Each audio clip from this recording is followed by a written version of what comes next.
nor yet in so thin a one as men might be able to discern any thing through it; but from it there dropped a sweet dew, and such a one as showed the presence of God to those that desired and believed it. Now when Moses had bestowed such honorary presents on the workmen, as it was fit they should receive, who had wrought so well, he offered sacrifices in the open court of the tabernacle, as God commanded him, a bull, a ram, and a kid of the goats, for a sin offering. Now I shall speak of what we do in our sacred offices in my discourse about sacrifices, and therein I shall inform men in what cases Moses bid us offer a whole burnt offering, and in what cases the law permits us to partake of them as of food.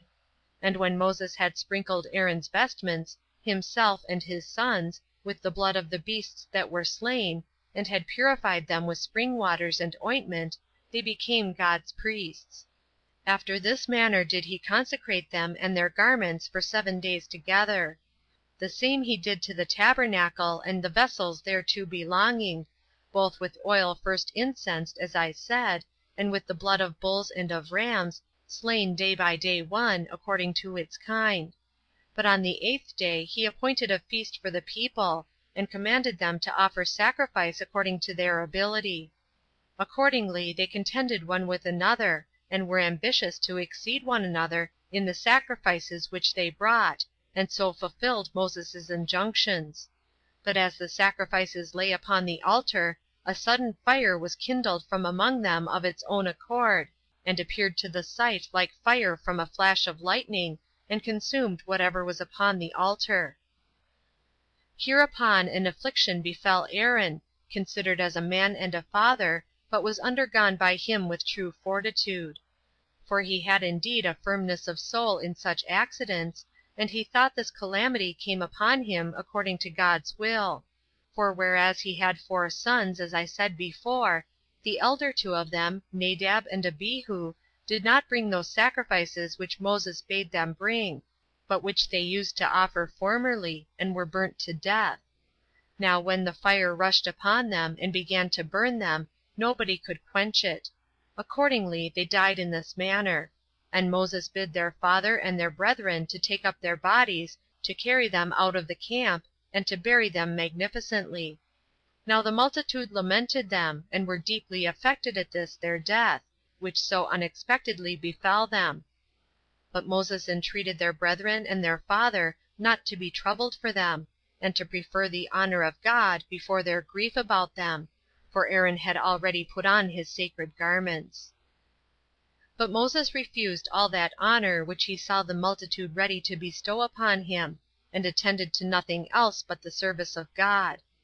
He went no more up to Mount Sinai, but he went into the tabernacle, and brought back answers from God for what he prayed for. His habit was also that of a private man, and in all other circumstances he behaved himself like one of the common people, and was desirous to appear without distinguishing himself from the multitude, but would have it known that he did nothing else but take care of them. He also set down in writing the form of their government, and those laws by obedience whereto they would lead their lives so as to please God, and so as to have no quarrels one among another. However, the laws he ordained were such as God suggested to him. So I shall now discourse concerning that form of government and those laws.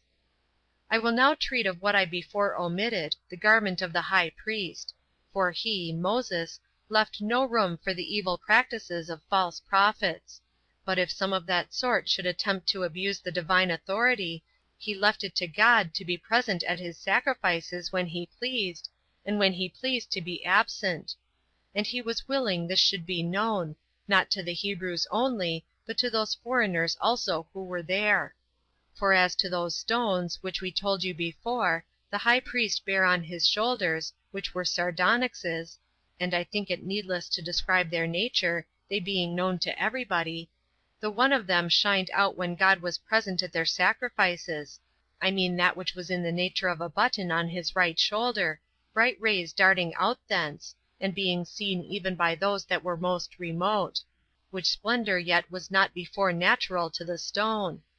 This has appeared a wonderful thing to such as have not so far indulged themselves in philosophy as to despise divine revelation. Yet I will mention what is still more wonderful than this. For God declared beforehand, by those 12 stones which the high priest bare on his breast, and which were inserted into his breastplate, when they should be victorious in battle; for so great a splendor shone forth from them before the army began to march, that all the people were sensible of God's being present for their assistance. Whence it came to pass that those Greeks, who had a veneration for our laws, because they could not possibly contradict this, called that breastplate the Oracle. Now this breastplate and this sardonyx left off shining 200 years before I composed this book, God having been displeased at the transgressions of his laws. Of which things we shall further discourse on a fitter opportunity. But I will now go on with my proposed narration. The tabernacle being now consecrated, and a regular order being settled for the priests, the multitude judged that God now dwelt among them, and betook themselves to sacrifices and praises to God, as being now delivered from all expectation of evils, and as entertaining a hopeful prospect of better times hereafter. They offered also gifts to God, some as common to the whole nation, and others as peculiar to themselves, and these tribe by tribe; for the heads of the tribes combined together, 2 by 2, and brought a wagon and a yoke of oxen. These amounted to 6, and they carried the tabernacle when they journeyed.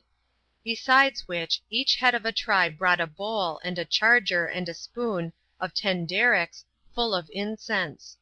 Now the charger and the bowl were of silver, and together they weighed 200 shekels, but the bowl cost no more than 70 shekels. And these were full of fine flour mixed with oil, such as they used on the altar about the sacrifices. They brought also a young bullock, and a ram, with a lamb of a year old, for a whole burnt offering, as also a goat for the forgiveness of sins. Every one of the heads of the tribes brought also other sacrifices, called peace offerings, for every day 2 bulls, and 5 rams, with lambs of a year old, and kids of the goats. These heads of tribes were 12 days in sacrificing, one sacrificing every day.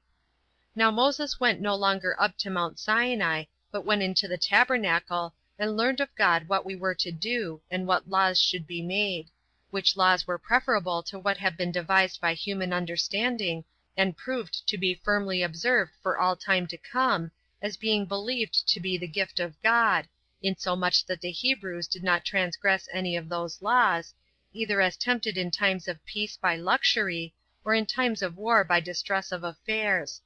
But I say no more here concerning them, because I have resolved to compose another work concerning our laws. Book 3, chapters 7 and 8.